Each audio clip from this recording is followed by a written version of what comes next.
Hey everyone, it is Almost Sideways Podcast. We got Todd and Terry here with you. We just finished up the our Vegas trip. This is the day after, and you know what? We need to roll the animation just one more time. Is that fair, Todd? I think it's fair. It's always in It, style. it's always good. Las Vegas, a city built on sand, broken dreams, and $5 lobster. A city where you can get a happy ending if you pay a little extra. A city home to a movie event greater than the Oscars, the Golden Globes, and World War II combined. It's the Almost Sideways Movie Awards. Let's get some Pinot.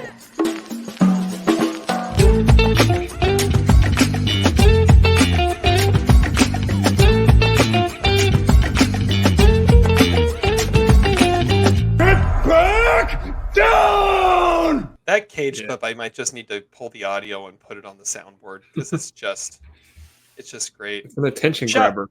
shout out to Adam. He put so much work into that, and he's gonna put more work into getting our. I don't know if he's doing the clips again. He did them for our summer ones, but if he throws the clips together for like the packages for each nominee, that'd be awesome too. Anyways, so we're back, and we thought we would hop on and give a little debrief, little review of what happened. Um, it was a chaotic show that we were live for. It felt manic and frantic and everything else going on. One of the things I realized, I've been editing the episode.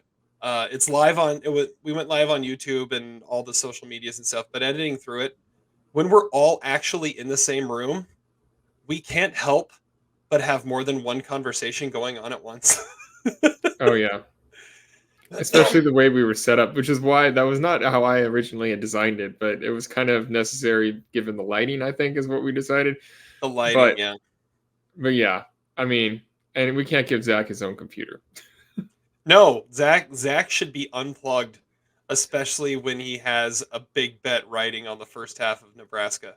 That I mean, it was a whole added element is how that was going.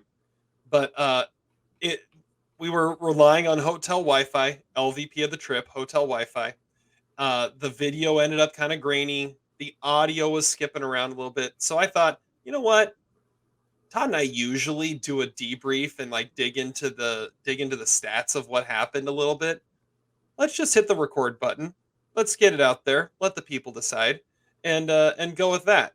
So that's what we're gonna do. We're gonna go through each category, just kind of remember what happened, because yeah, it was a little crazy. We had security breaking into our room and Yeah. checking everything. We had sound stages going off in the middle of the street down below us.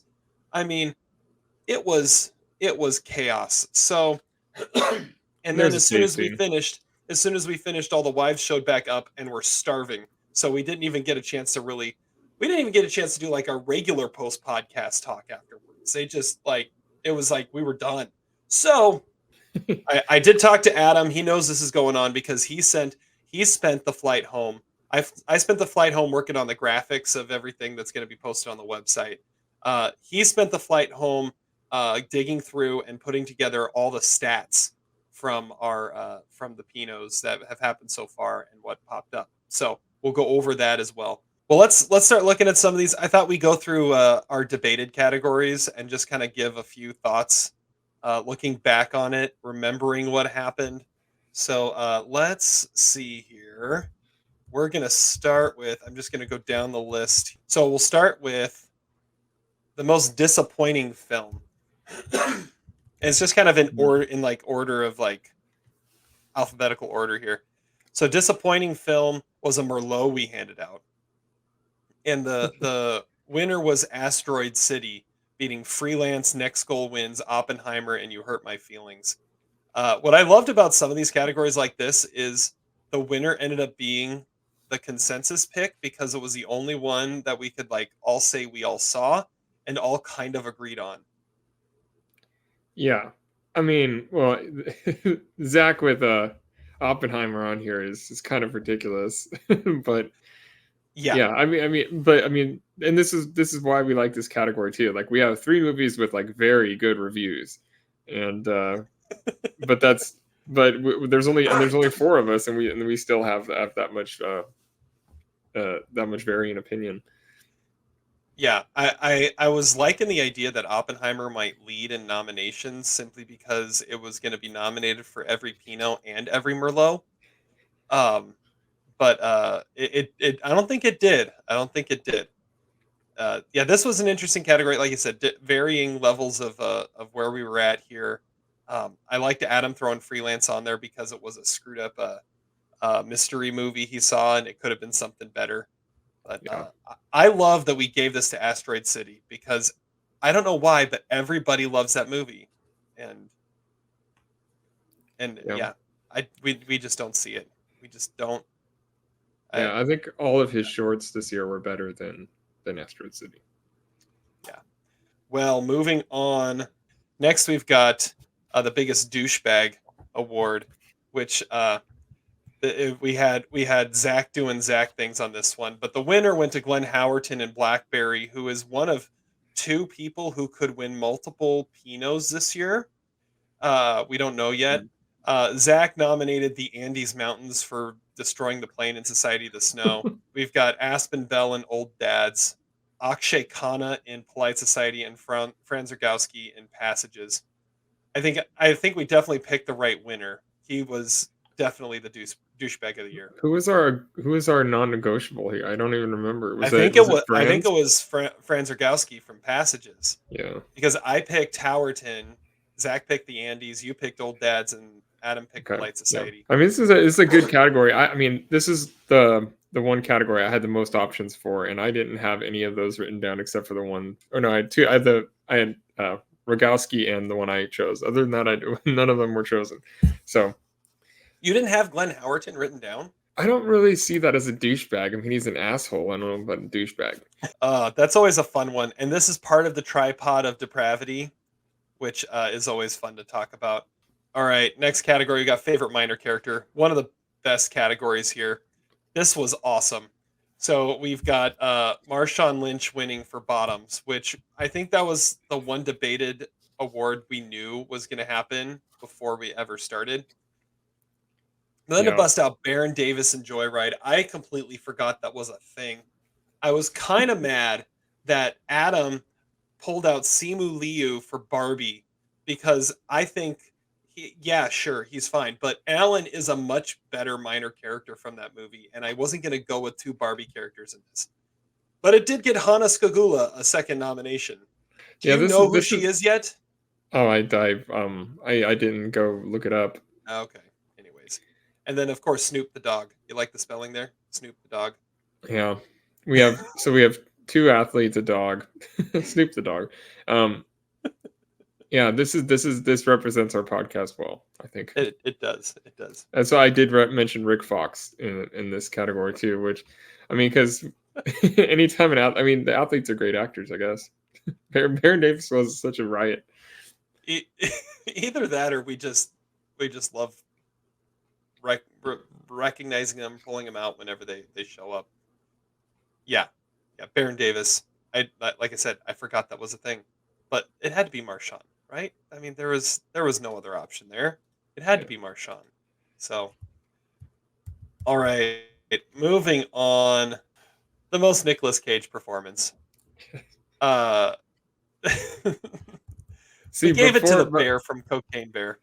See, and here's the thing. I had that idea for the bear, and I said it to Zach, and he's like, that was one of the ones I wrote down. I was like, no way. Okay, this is perfect. So he, of course, brought that up. These are all pretty good picks. I still have not seen Five Nights at Freddy's, so I can't really speak to that. I mean, and this represents all of the Nicolas Cage things that you could possibly have. Like you have your lead character in something that nobody's probably ever going to see, like Sound of Freedom, yeah.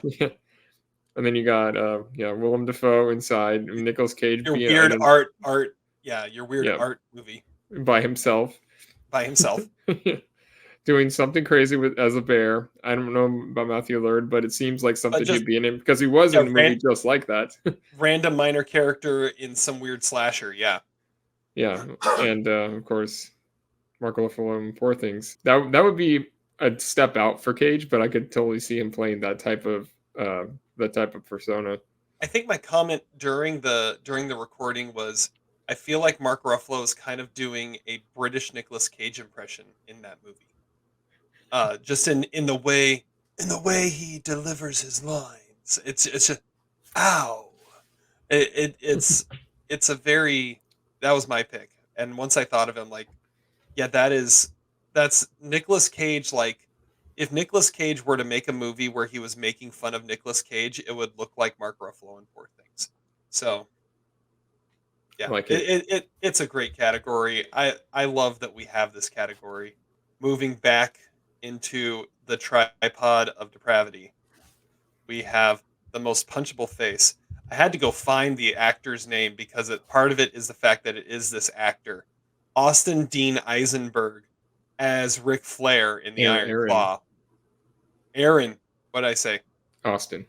Austin. Aaron Dean Eisenberg in the Iron Claw playing Yeah, I Ric could have Flair. never come up with that. No, that's the winner.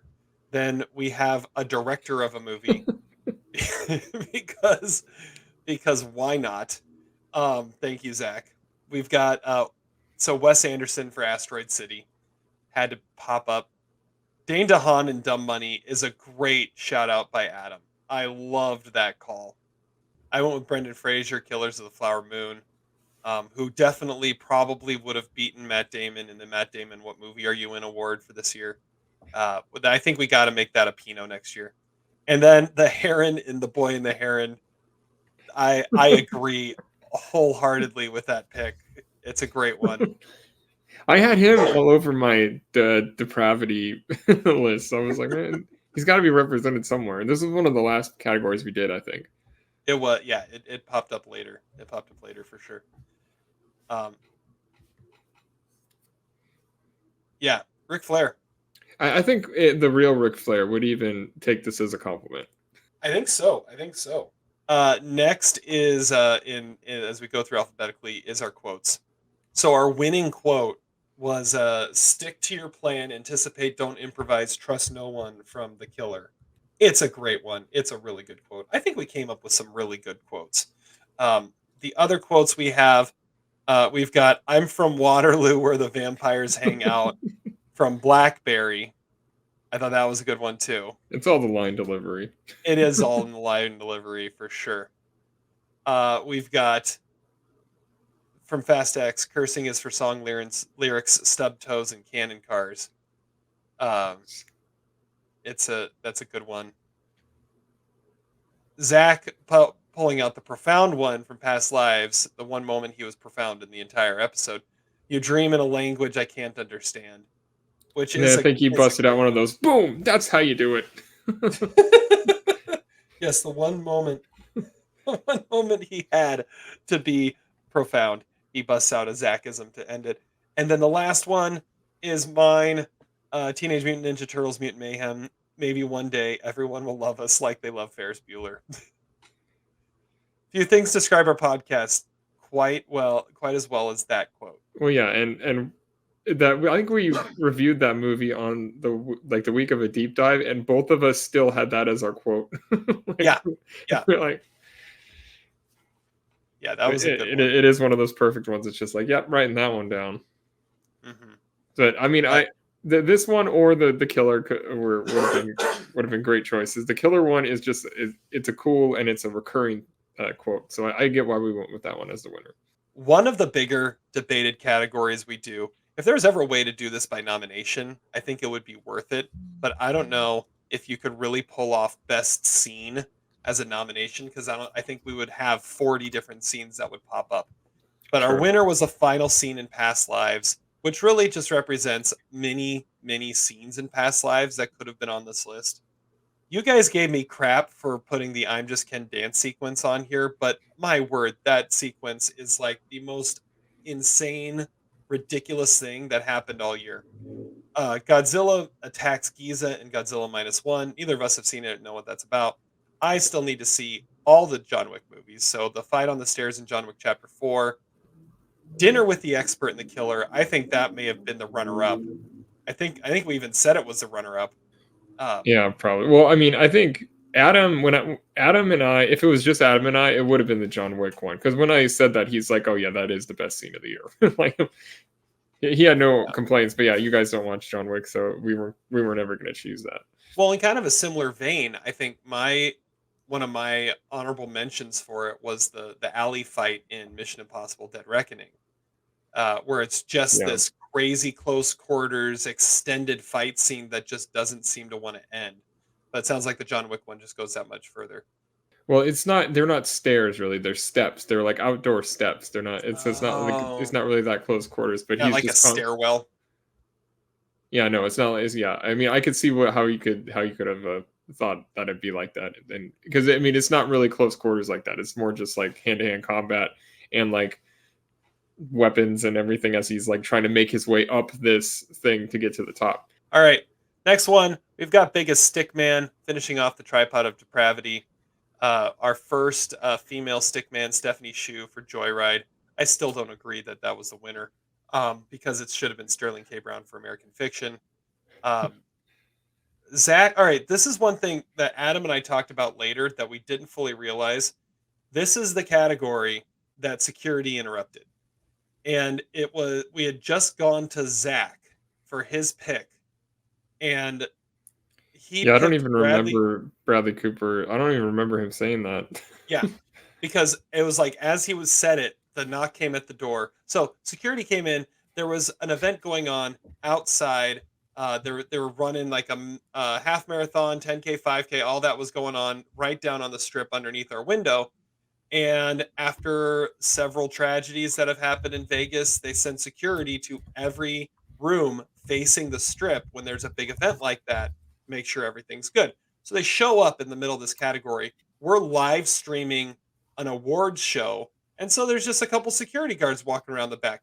None of us really remember what we were talking about at the time. So I go back and I listen to it. And Zach says, I'm picking Bradley Cooper for Maestro because he has a stick and he's a man. Like that was his explanation for why Bradley Cooper for Maestro is on this list. So thank you, Zach. Yeah. Wow. we've got our Jacob Elordi nominated for both Priscilla and Saltburn, which I thought was I think that was our consensus pick that we had at the end. Yeah. And then Todd, of course, you had to make sure. I will say this. I'm glad 80 for Brady is Pinot nominated because this was the only spot it got in. So Harry Hamlin, 80 for Brady. I mean, Stephanie Shu, Sterling K. Brown, both of them are commendable picks, I'd say. Yeah, but I mean, we never do female stickmen, so it was an interesting way for us to go. But I mean, I think if we redid this, we probably would have gone with Jacob Elordi. Probably, because like you were like trying to pull for Elvis in that moment. Everyone's like, no, Stephanie Shu. What's hilarious is how much we hated, or a lot of us hated Stephanie Shu from Everything Everywhere All at Once. And now she wins a Pinot the very next year for playing this character in Joyride. So, all right, most surprising film. That one was new to me. That whole category. I was out of sorts after the security came in because I was like, what are they actually gonna do in this room? Like, what are they searching for? He went straight to the camera too. It was like right in the shot. It's like right. Yeah, well, because he had to check the window. It's like once he checked the window, I went, oh, I know what they're doing. Okay. Yeah. All right. Yeah. Most surprising film. This might have been the first time it went to a film someone in the group hadn't seen, but I was okay going with it because I knew it was a big surprise. And Sisu, it needed something since I probably held it back a little bit in some of the nominated categories for not seeing it. Then we tried to get you to watch it. I know you did. I know there was no way in that week before that I was going to get anything extra in. The other nominees, we had A Day and a Half, which, Family Switch. Thank you, Zach. Leo, the Adam Sandler animated movie, which I think is going to be your assignment for the next time we do trivia, and then saw X. Looking back, I mean, Sisu was so by far and away a blowaway success. However, I think if we were to do this again today and actually thought about it for a second instead of just trying to burn through the whole thing, a day and a half might have won this. Yeah, well, I mean, well, that's one of those things where it was almost like a come to the stable type thing. Like we had never heard of it. It was coming out. Nothing else was out. Let's watch it, and we all really, really liked it. So yeah, I mean, if it's a movie coming out of nowhere, then I think a day and a half probably inches out Sisu. But Sisu also I had never even heard of before I started watching, before the movie literally started going on. So That's true. It surprising is an interesting term to describe both of them, but they both did like kind of blow us away when we didn't know anything about them. When something like I don't know, Saw X. I mean, there's been so many of those movies, and Adam just happened to really like this one. So Yeah. Well, and I thought about like going with like my number one movie of the year this year was 1001, and that kind of came out of nowhere for me. But I went with the movie that I felt like had no business being as good as it was, and still was just really good. And so that's kind of how I looked at it too. So there's a lot of different ways yeah, you can make that category work. I know you fought to keep it most surprising instead of underrated or overrated. I think it turned out well by doing that. Okay, yeah. this was an interesting category. I don't even know if you remember how this one turned out because this was the final debated category we did. It was the highest war. Um, uh, Eventually, we just kind of ended up as, yeah, it's Lily Gladstone, but so let's just get out our. Multiple Nicolas Cage. We nominated. This is the third time Nicolas Cage has been nominated for highest war performance. Last year, he won for Unbearable Weight of Massive Talent. But he wasn't Yeah. nominated in the Nicolas Cage role movie. Or that he should have been nominated there too. I don't know if I agree with either of those. I mean, Nicolas Cage for The Flash, sure. I mean, he's the only one that could have come out there. You're welcome. Zach said That was my Nicolas pick. Cage. Yeah, Zach said Nicolas Cage for the retirement plan because Nicolas Cage is the only reason he sees that movie. Which is not the spirit of highest war. So, whatever, man. Jamie Foxx. Making a phone call during the podcast is also not in the spirit of what Yeah, we're doing I know. either, so. I know. This is what happens when we allow Zach to consume during the podcast, or actually talk him into it. Jamie Foxx and The Burial. That's a pretty good call. I went with Margot Robbie and Barbie, and you guys gave me crap for it, but no one else could play stereotypical Barbie quite like Margot Robbie. I thought it was a pretty good pick. I mean, it depends on the era, maybe. I mean, it depends. It would be slightly different if it was like. I mean, it could be like Angelina Jolie or something like that at some point. But I'm not. I mean, Margot Robbie had a kind of quirkiness to her.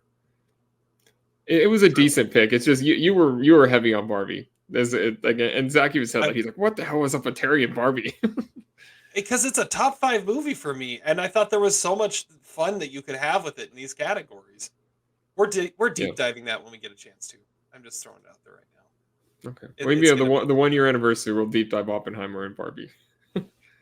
Yes, we're gonna do a Barbenheimer. Yes, I like it. Okay, I kind of hated how this category turned out, but we didn't really have anything else we could do with it. Worst performance. Our winner was Ben Affleck for Hypnotic. I just realized we had both Afflecks nominated for worst performance this year because I nominated Casey Affleck for Dreamin' Wild. Zach continued his Oppenheimer hate by nominating Robert Downey Jr. I mean, seriously, you're just trying. That was just a bad pick because he was obviously great in that movie. You're just trying to troll everyone if you're saying Robert Downey Jr. is the worst performance in that movie. Like if you're trying to pull an Oppenheimer role out of there, pull out the Safdie brother. Like that was a weird performance with a weird accent. Like that's Matt Damon. Like we've have a category talking about how bad Matt Damon is in that movie, but no, he has to go with who's going to win the Oscar because that's what Zach does. Well, for me, the weak link was Emily Blunt. I don't think she had any business getting nominated, but I'm going to say she's the worst performance of the year. Right. Then we had 2 vocal performances. I know one of them was you, but I don't know. I think pulling out vocal performances for the worst performance of the year is Well, I had to stick to my guns on that one because I said that even when we reviewed it. yeah, this was you and you and Zach doubling down on your hot takes of the year. That's what the worst performance turned into. Yeah.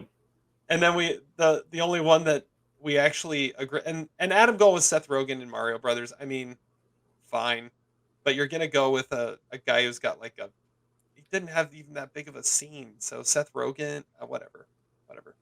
So yeah, it was a weird category for sure. Okay, was that the last one? That was the last one.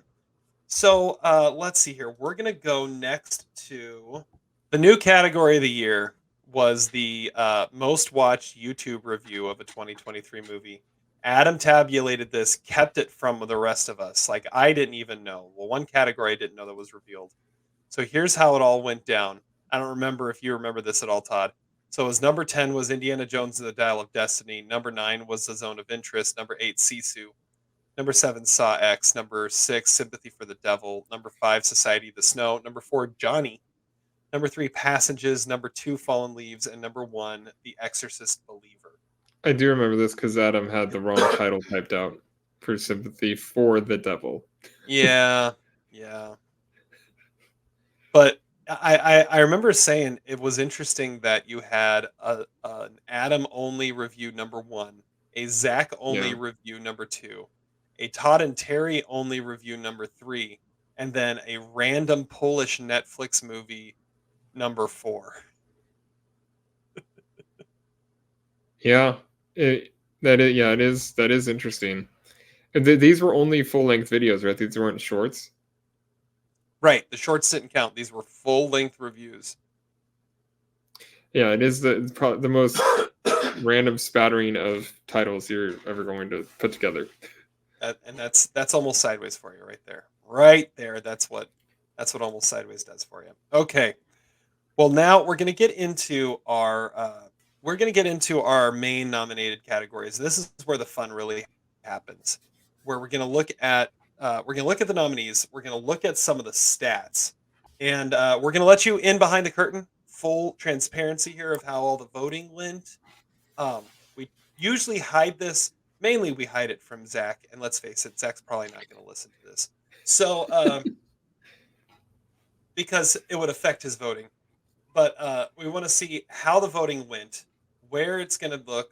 You're going to kind of maybe get some ideas of what are the favorites going into the actual voting, the actual winners that might pop up, seeing what some of the more consensus picks were. So, with all that said, let's get into this. Um, let's start with the first category that was, or the a category that for the first time was a consensus one. That was best ensemble. So here is my spreadsheet here. So the ensemble nominees, let's see if I can get that a little bit bigger. Yeah, there we go.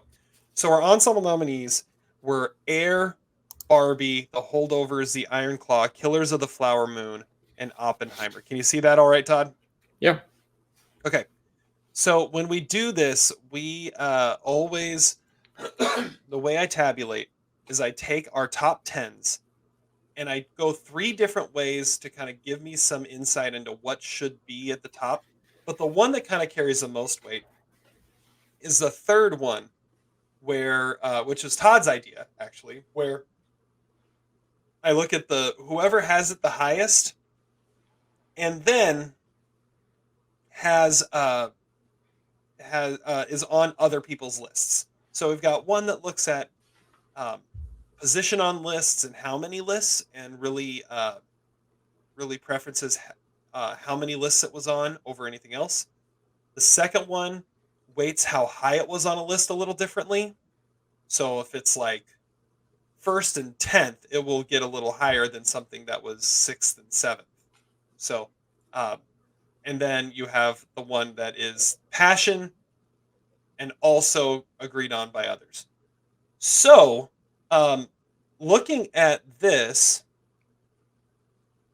one stood out above all the others, and that was Killers of the Flower Moon. That was the only one that popped up on all 4 lists. If there was anything that was going to be a runner-up, this was a pretty solid top 6 that we had. If there was going to be a runner-up, looking down the right column there, I mean, the next one that popped up on more than one list was Blackberry in the color purple, but it was 6th on someone else's list. So this category, we had no idea where it was going to go because we've never done it this way before, actually turned out to be a pretty consensus. These are the top 6. Someone had Past Lives #1. Someone had Past Lives #1. It was the only #1 that did not end up on a list. That's a strange choice for ensemble, but I guess we're all going to look at it a little differently. Yeah. And the only #2 that wasn't on a list was The Starling Girl. Gee, I wonder who had that. But yeah, it was like you look across the board. Killers of the Flower Moon, 1, 1, 1. Iron Claw, 2, 2, and in there. Oppenheimer was 3rd. Barbie was a clear 4th. The Holdovers was a clear 5th. The only one that kind of interrupted things, Air went from 6th to 7th, and Past Lives snuck up in there. But Past Lives on the first list was 11th. So there was no way that was going to beat out Air for that 6th spot. Especially considering it was only on one list. And and we've only done that once. I've only done that once. Yep, it's only had that once. And the thing is, if you're guaranteed to have at least one movie from your top 3 when you send in that top 10 to make your list. And so this was, so everyone had a top 3 movie that someone else loved enough to put in the top 10 or top 3 performance.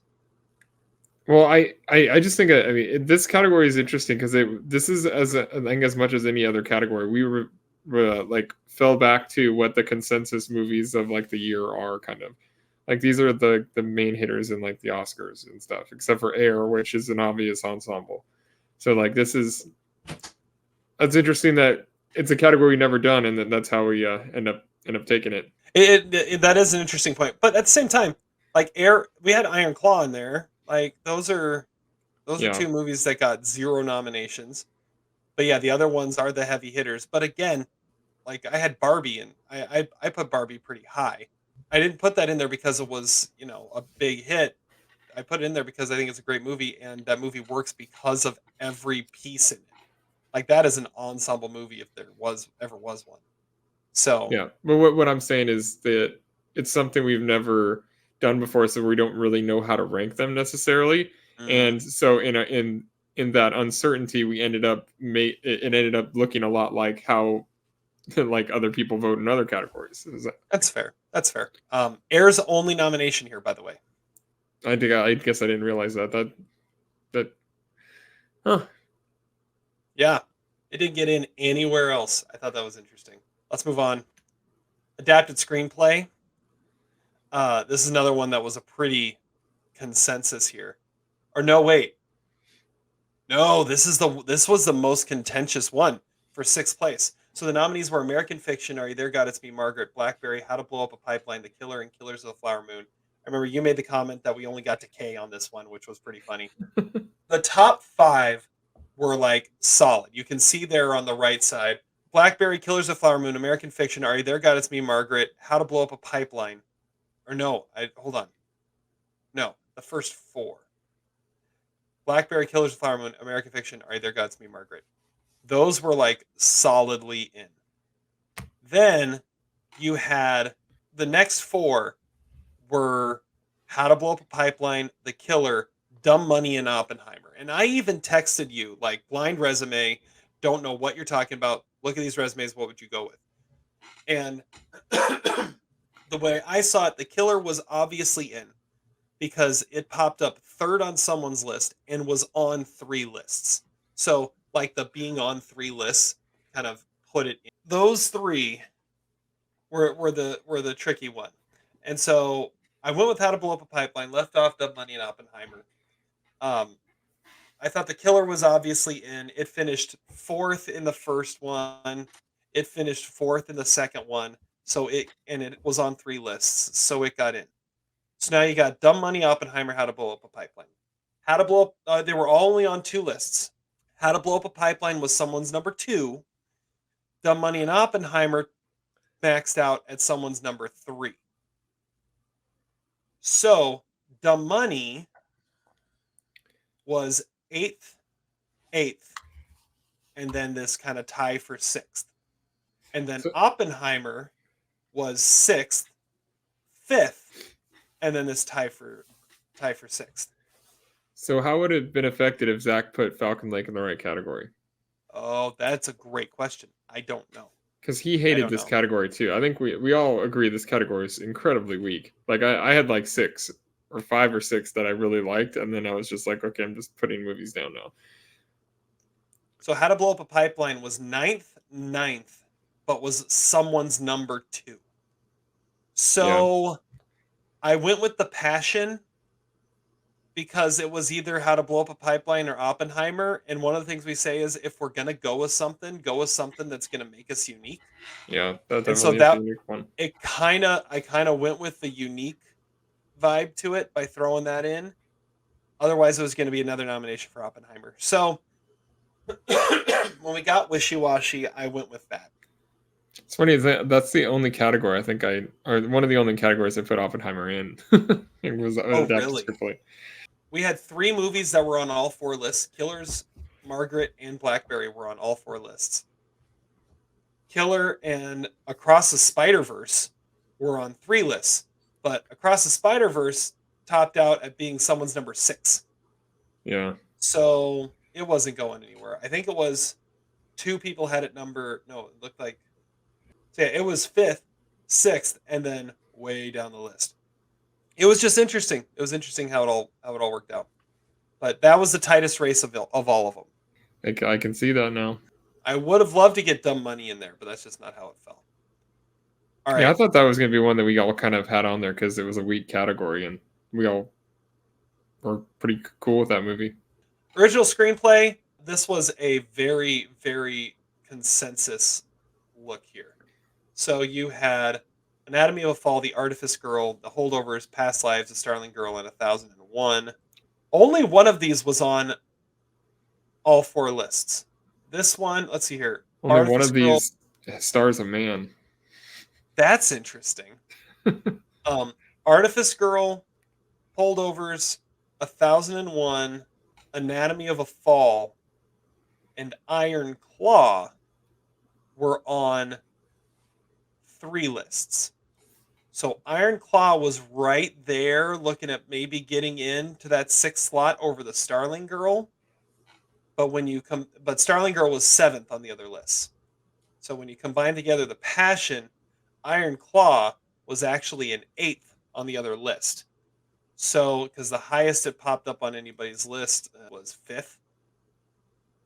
So there was just no way it could go above something that was in 7th on the other 2 lists, and someone had it as their number 2. That's a pretty good list, though. It is a good list.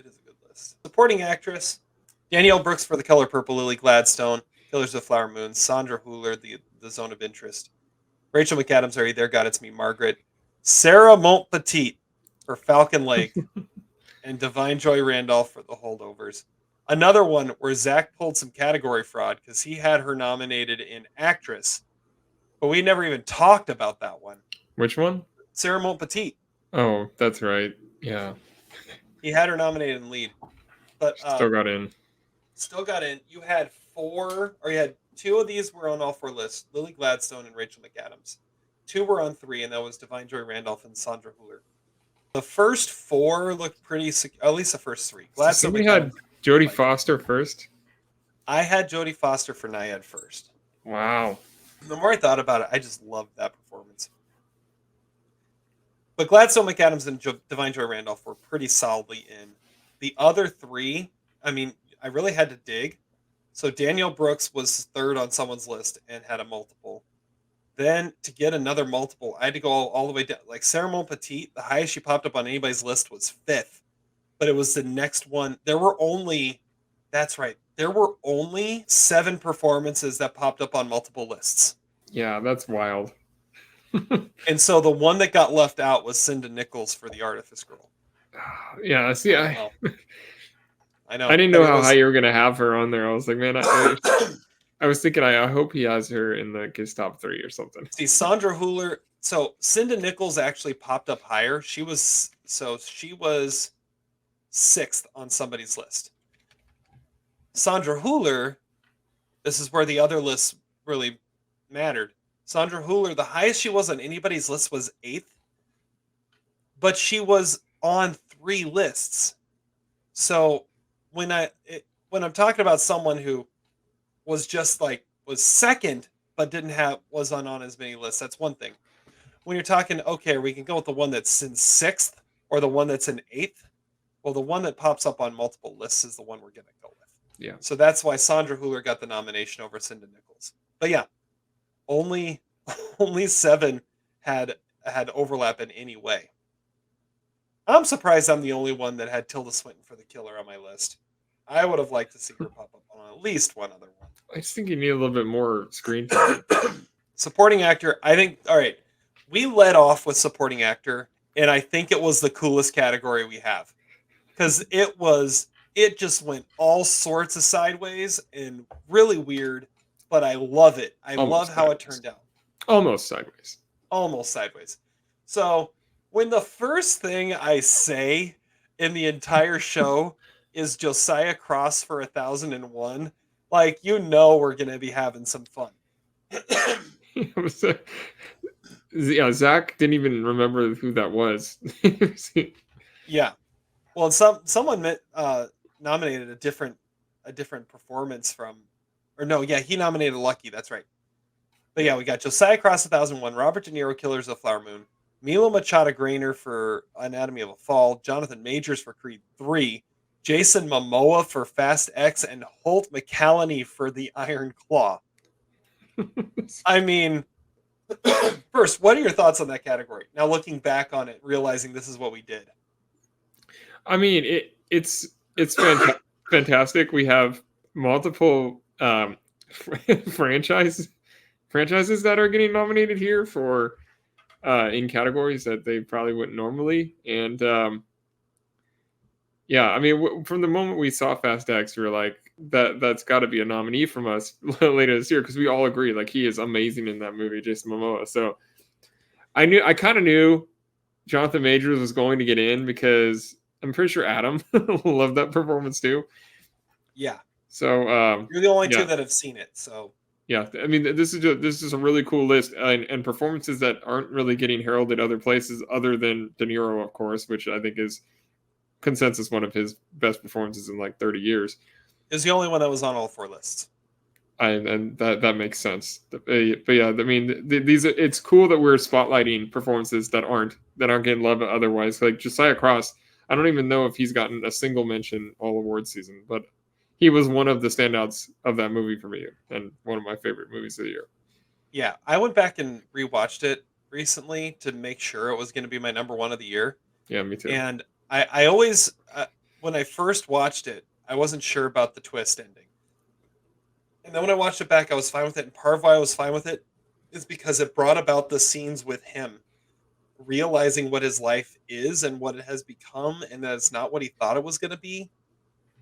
And the way he goes through that, I think I figured out who Josiah Cross looks like. I think Josiah Cross kind of looks like Drew Holiday in the NBA. The heartbreaking one on this list is the first name that got left out was Dave Bautista for Knock at the Cabin, because I was so high on him, and then I'm like, dude, he's popped up on 3 different top 10s. This is amazing. He's gonna get nominated. And then I tabulate it and went, holy crap.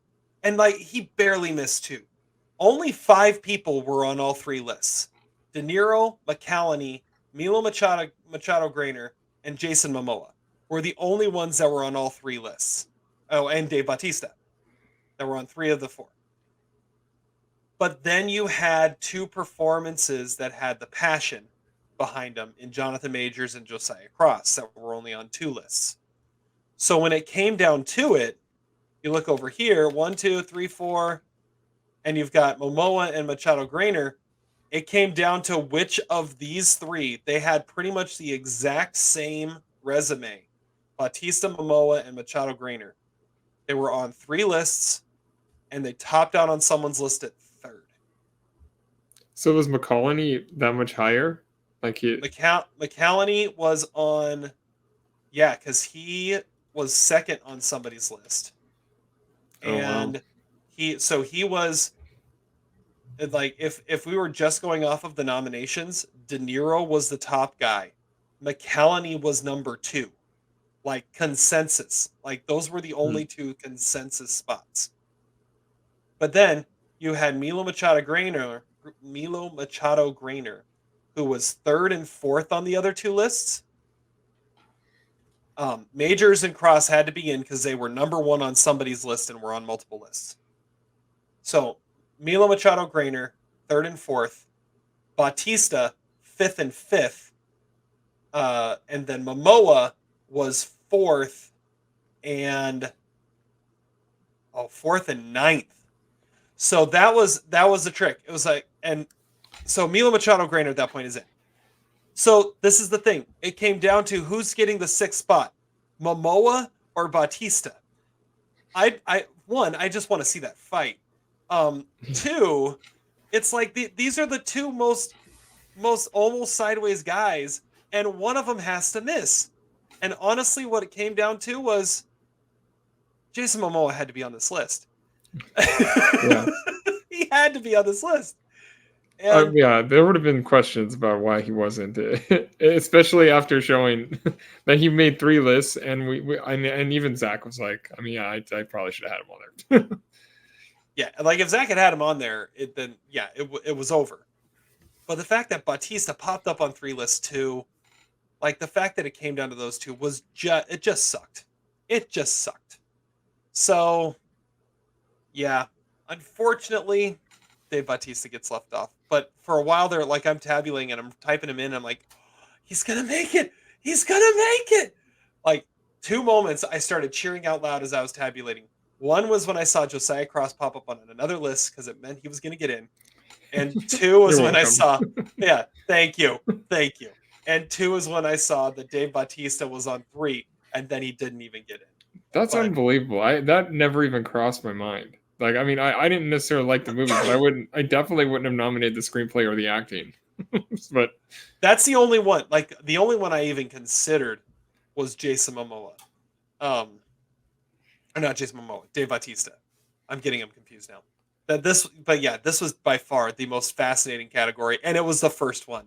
Well, it's good that we did it too, because I mean, we may have a category fraud of Momoa into minor character if we hadn't already known that he got nominated. Oh, we totally would have. And can you imagine?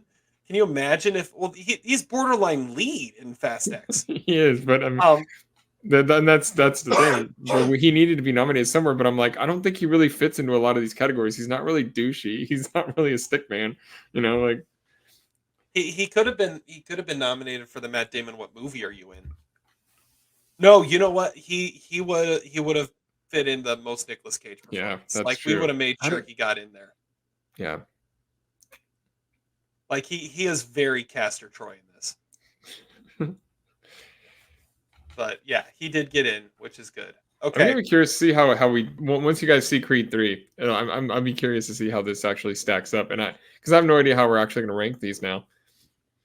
Right. Well, and the thing is, looking at how we rated our top 10, I mean, mine change all the time. Like I remember I voted one way last year for some stuff, and when it came down to the final voting, I'm like, yeah, that's not how I'm going to put them when I put these 6 together. It could go anyway. It really could.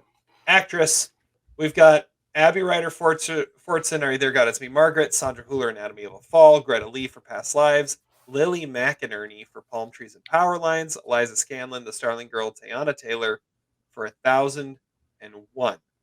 The only ones that popped up on all 4 lists were Teyana Taylor and Greta Lee. The only ones that popped up on 3 lists were Sandra Hüller, the double nominee, and Eliza Scanlon. there were a total of 8 crossovers. So the actresses we just spread out all over the place. The two Well, it's crazy. crossovers. Lily McInerney, like I don't even have that as a 2023 movie. Like so, I mean, she still Oh got yeah, it. because you saw that as part of the indies last year, right? Yeah. The only 2 that popped up on multiple lists that didn't get in were Tatum Matthews for The Artifice Girl and Kaylee Spaney for Priscilla. That's interesting, and this definitely gives another flavor of what we're looking for because we've got 1 Oscar nominee in this group. Right, and you look at it. This was a chalk category. The top 6 in the first list are the top 6 in the second list, which are the top 6 in the third list. Like there was no other way of cutting it. Like the other 2 that had overlaps, the highest Tatum Matthews popped up was 5th, and Kaylee Spaney was 6th. Or no, sorry, 7th and 8th were the highest they popped up. So this was the only way this was gonna go. I like it. We got, I mean, that's a young group too. We got what 2 like, at least 2 people under 18. One of them playing somebody under 18. Yeah. It's a good list. It's a cool list. What was I gonna say? The one I was bummed didn't pop up on anybody else's list. How did nobody else vote for what was her name now? Phoebe Dynevor from Fair Play. How was I the only one that put her on my list? Well, see, I think this was one of the toughest categories to narrow down. Like I think I said on the podcast, I didn't even have Sandra Hüller in my list because I mean it was that tough of a 10 that I took to come up with. I mean, I came across her name a few times. I'm just like, yeah, I don't know. I can't put her in 10. I don't normally go beyond 5, so it's an interesting exercise. Best actor. This was I felt like this was the chalkiest, or the like most, not chalkiest, but the most traditional we went. Because we got Bradley Cooper for Maestro, Leonardo DiCaprio, Killers of the Flower Moon, Zac Efron, The Iron Claw, Paul Giamatti, The Holdovers, Glenn Howerton, Blackberry, Cillian Murphy, Oppenheimer. You've got 3 Oscar nominees in there. You've got one that was probably the first one out in Leo. And 2 guys that are high profile that are favorites of us in Zac Efron and Glenn Howerton. Like this felt pretty traditional, you could say. Looking at the stats, there was a total of 12 that popped up on multiple lists, but these were the 6. These were easily the 6. They were the top 6 in both of the first 2 ways of tabulating, and they were first or second on everybody's or on somebody's list. All 6 of them. So it was these guys. Good. Yeah, and I don't think anybody would take issue with any of these performances, except Zach would say something about Cillian Murphy. But I mean, that is a pretty good consensus top 6, at least for our group. Like, yeah.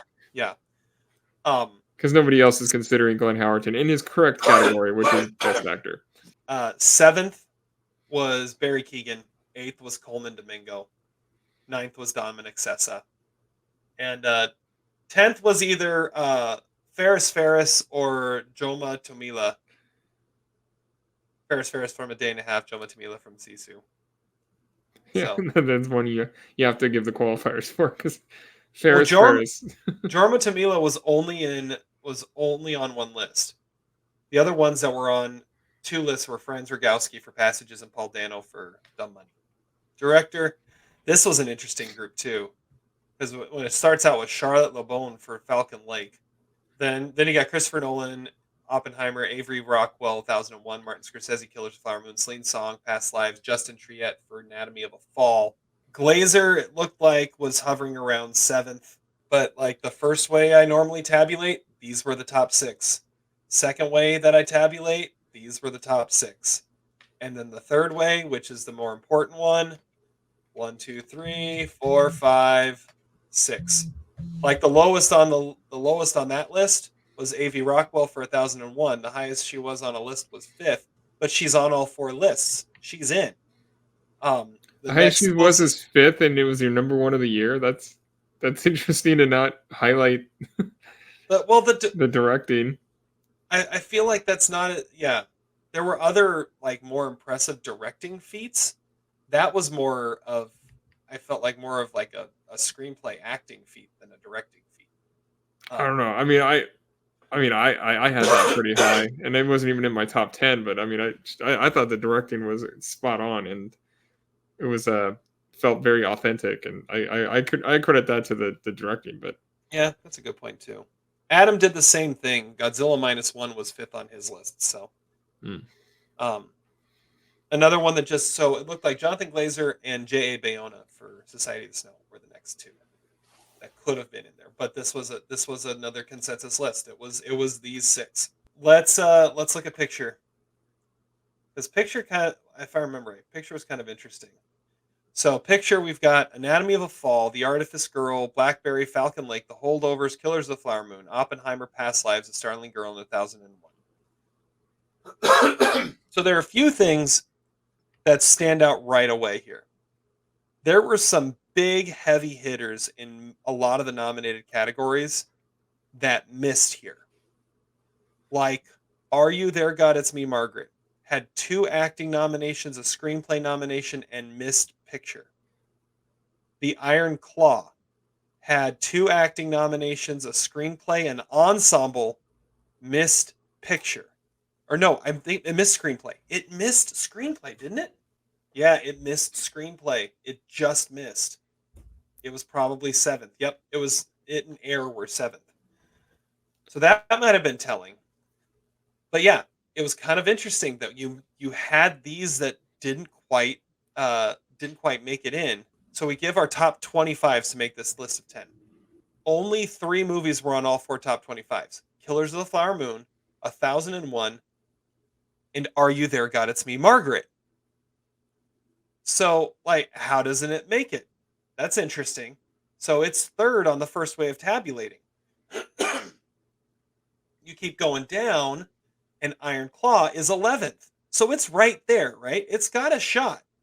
But then when you start getting a little more into the passion, our second, the second one, which weights how high it is on a list a little more, Are You There, God? It's Me, Margaret, falls to 12th. The Iron Claw moves up to 8th. Okay, so they're still all right there. Also, another one you see kind of hovering there, Sisu, 12th. Sisu, 11th. It's right there. Another one that's kind of going to be an interesting one to keep an eye on, The Killer, 15th and 15th. Not super high, but it's something that's going to play a role when we go here and check this out. So, 1001, Blackberry. Here's the problem. I started going through this, and it was obvious what the top 10 were. Because every single one of the movies we nominated finished or were on at least 3 lists and were in someone's top 4. Are You There, God? It's Me, Margaret, Iron Claw, Sisu, The Killer were the next 4. They did not have anywhere close to that resume. So you get those top 10. The next closest is The Killer, if you're using that form of tabulation, because it was 5th on someone's list and on all 3 lists, even though it only finished 15th in the other 2 ways of tabulating. So it got it was high on one list and low on 2 others, but it was there. Next is Sisu, which was right around that top 10 spot. And then it was the next one here because that would be 6th on somebody's list. So it's 6th on one person's list, and then kind of around high enough to be right near the top 10. And then if you keep going, then you get to the Iron Claw. Iron Claw topped out at 8th on somebody's list, but was on 3 lists and hovering enough to be in that top 10. What was it? 8th on the weighted list. Then you get to Are You There, God? It's Me, Margaret. What was its problem? The highest it was on any list was 11th, but was on all 4 lists. I think if there was one, if 10th up here, if 10th was a movie that was like outside of everyone's top 5, like if it was like this movie is on 3 lists and the highest it placed on someone's list was like 6th, Are You There, God, It's Me, Margaret would have been in. Because it being on all 4 top 25s has to mean something. But when you have this much consensus, or even if one of these had only been on 2 lists, but someone had it in their top 2 or 3, Are You There, God, It's Me, Margaret is in. But all 10 are on 3 lists and in a top 4. I couldn't go away from those 10. The one thing that's gotta hurt is is Adam's number 1. Adam's Just number because we haven't 1. seen it. Well, see, and that's the crazy thing too, is the only top 4 movies in anybody's list that didn't make the Best Picture lineup were Adam's number 1, Godzilla -1, and Zach's number 3, Tori and Lokita. Those are the only top 4 movies. So I have no idea what's going to happen in picture. Every one of these movies is our top 4. I mean, this is like all of our top 4s. Yeah, so minus those 2 movies. We're gonna have a lot of vote canceling out, and then we'll see what everyone thinks of it down the line. And the crazy thing is, one of these movies I haven't even seen. I need to see Falcon Lake now. Well, I'm glad I got you to watch The Artifice Goal at the last minute. Seriously, got it on the list. It got on the list. This went nuts. I have no idea. It became so competitive, but like I said, this was chalk, and I kept on looking like, wait, we've got 15 films that have a resume that deserve to be in here, and they're not going to make it. Yeah, when you go down to top 25s, that's when it. I mean, is it really that important that it gets in all four? That it's like probably 20 through 25 on a few lists? I don't know. I think it's important that we have some consensus there. I think it's to an extent, but I don't think it's that important. So I think you probably did the right thing by leaving off Are You There, God, It's Me, Margaret. Given that nobody even had it on their top 10 list, just being low on the list, I don't think should prop it up that much. And like I said, these ones here, they popped up on 3 lists, but they're in top 4s for everyone. And you look at the resumes of them all. Killers of Flower Moon, 1st and 1st. 2001, 2nd and 2nd. Past Lives, 4th and 3rd. Oppenheimer, 5th and 4th. Artifice Girl, 6th and 5th. Blackberry, 7th and 6th. Holdovers, 8th and 9th. Anatomy of a Fall, that's one of the weirder ones. It was 9th and 10th. Falcon Lake, 10th and 7th. So the one that was a little, that kind of got propped up a little bit, the Starling Girl went 13th and 13th, but was on 3 lists and was Zach's number 2, I believe. Yeah, was Zach's number 2. Yeah. So it's how it had to go. Only 3 movies in all 4 lists. Like, the only other time that we've tabulated this way was in 2008, when we did our retroactive ones last summer. And if we go and look at those stats, we had 6 movies on all 4 top 25s. And we had a total of 13 movies that popped up on at least 3 lists. This year, we had 3 that popped up on all 4 lists. We had 19 movies that popped up on at least 3 top 25s, including stuff like Mission Impossible Dead Reckoning, Boy and the Heron, Zone of Interest, Spider-Man Across the Spider-Verse, Society of the Snow, movies we haven't even talked about yet, but they popped up on that many lists. But like all these resumes, if we go look at 2008, I remember splitting hairs to figure out what was going to get in.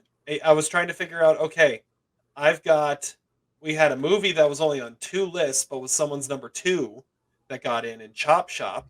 We had, it was down to like these last 5 in Let the Right One In, The Class, Doubt, Happy Go Lucky, and Slumdog, because I was looking at, it's like their 5th and 6th is the highest scores on people's lists, and only on a few lists. So it was kind of crazy how we ended up having to split hairs there, left off movies that were in people's top 3 or 4 because they didn't have multiple consensus or only 2 people picked them. It just was it was odd. And then so when this one came out and it was so much like, oh, it is those 10. Period. End of story. I thought it was really fascinating. I mean, well, Anyways, and with '08, those things evolve over time, and that's when true. we'll see a whole bunch more 2023 movies in the next 15 years, and I'm sure these lists will look a lot different then. But I mean, it is strange how even so, like with the few amount that we have seen, that we ended up with, only 3 that are on all 4 lists, and then after that, you're just, I don't know. I like our voting system. I do too. I mean, it's somewhat complicated, but it works. It works. Well, Okay. let's hope nobody sabotages my number 1 of the year like you did with The Wrestler and Adam did with Banshees. Just saying. Yeah. Yeah. All right. Well, before we sign off, we have Adams has tabulated some stats that we wanted to go over to kind of look at the histories of the Pinots. This is only the second year we've done them, but it's the third Pinots because we're going back each year and retroactively going back 15 years. So this summer we'll look at 2009, which is going to be a fascinating one. But stats that came up this year, the first thing he has down, Christopher Nolan becomes the only director with 2 Best Director nominations for Oppenheimer and The Dark Knight. Okay. All-time nominations. He's got the top 12 all-time nominations here. There are 5 movies that have gotten 6 nominations. Tropic Thunder, Doubt, Past Lives, Oppenheimer, and Anatomy of a Fall have all had 6 nominations, thanks to Snoop the dog. And then with 7 nominations, Curious Case of Benjamin Button. With 8 nominations, Top Gun Maverick, The Dark Knight, and Babylon. 8 for Babylon. Wow. Yeah. We were all over that thing. Well, I remember it got a Best Scene nomination. It got a Best Minor Character nomination. And It got Brad a Best Pitt. Picture nomination. It got a Brad Pitt nomination. Yeah. The highest this year with 9 nominations was Killers of the Flower Moon, which finishes 1 behind the record that is currently shared by The Wrestler and the Banshees of Inisherin with 10 nominations. Acting nominations, all-time nominations for an actor. He said there are 18 people with 2 nominations. He didn't bother writing those down. So this includes like our This depravity. includes the debated categories. Yes. So I think Jay Biona will be happy that The Mountain is nominated for an acting award. I think so. I think it speaks to his directing, which Zach said was bland and uninteresting. Yeah, exactly. Yeah. So there is a 4-way tie for second with 3 nominations. There are 4 guys that have had 3 nominations. Rory Kinnear.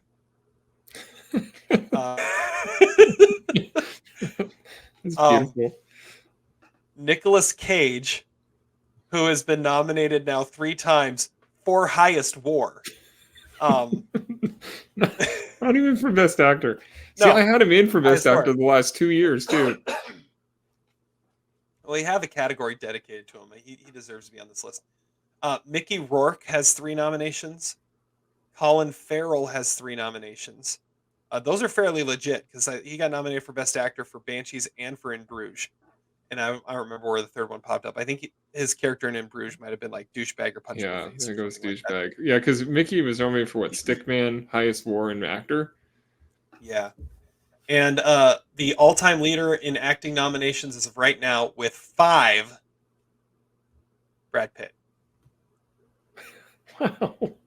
Because I think, okay, so he got in. This is I knew this was the first time we didn't nominate him for something. He got in for Babylon. He got in for Benjamin Button. He got this was the first time he was nominated for most Nicolas Cage performance too, because he was nominated last year for Bullet Train, 2008 for Benjamin Button, and then he had another one somewhere in there. he got he was nominated for Burn After Reading for Best Supporting Actor. Oh yeah. So he got nominated actor and supporting actor for 08. Well, see, and then you could add in our ensemble cast too, but I mean that would take some digging for him. But True. Well, ensemble didn't exist for the 2022 ones, so yeah. But okay, this is an interesting thought. What would have been nominated if we did do ensemble cast in 2022?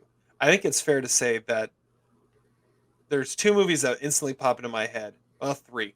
Maverick's in, Babylon's in, Banshees is in. Like those three would have been the big ones. Well, Top Gun Maverick would have been interesting. I don't know if we ranked our top tens. I mean, if we did it the way we did 2008, then sure, like it was going to get in some way. But I'm not sure how. It would depend on how else we. I don't know, like, because I mean, this is the first time we did it like this, so I have no idea. I have no idea how we would have done it last year. That's a good point. Okay. Other stats he has: actors Maybe who glass joined. onion. Oh yeah, actors who joined the 2 nomination club from the 2023 Pinots. Bradley Cooper is now a 2-time nominee. Brendan Fraser is a 2-time nominee for The Whale. We nominated him for The Whale. I know. And and he would have been if we had the Matt Damon category. oh, totally. He would have been a 3-time nominee. Glenn Howerton, Hannah Skagula, Yes. Lily Gladstone, Margot Robbie, because she got in for Babylon last year. Oh yeah. Sandra Hüller, Robert Downey Jr. You counting worst performance? No, wait. Yeah, I guess so. I guess he's counting worst performance in this. Yeah, because he didn't get in for supporting actor from us, did he? No. So what was So did he get in for? What did he get in for? He might have had 2 for Tropic Thunder, or that was probably Nicolas Cage because he said or something. I don't know. He said he got in for he got it this year. So what was his other one? I don't think we nominated him in supporting actor. We didn't nominate him in supporting actor. Let's see here.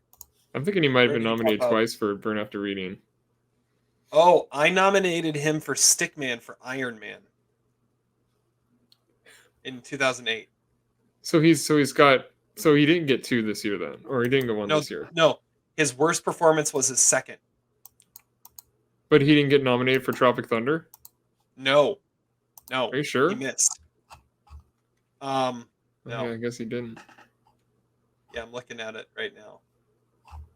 Wasn't in that one. Wasn't in that one. But he's counting worst performance in as an acting nomination. He's counting worst performance as an acting nomination. Well, we count it towards the film, so might as well. If you count, all right. If you count ensemble, so that's Zac Efron. You said that, right? He was the last one I was going to say was Zac Efron. So yeah, because he got a worst performance for Firestarter last year and a best actor for Iron Claw this year. If you count ensemble, you add another one for Brad Pitt for Burn After Reading. You add another one for Brad Pitt for Curious Case of Benjamin Button.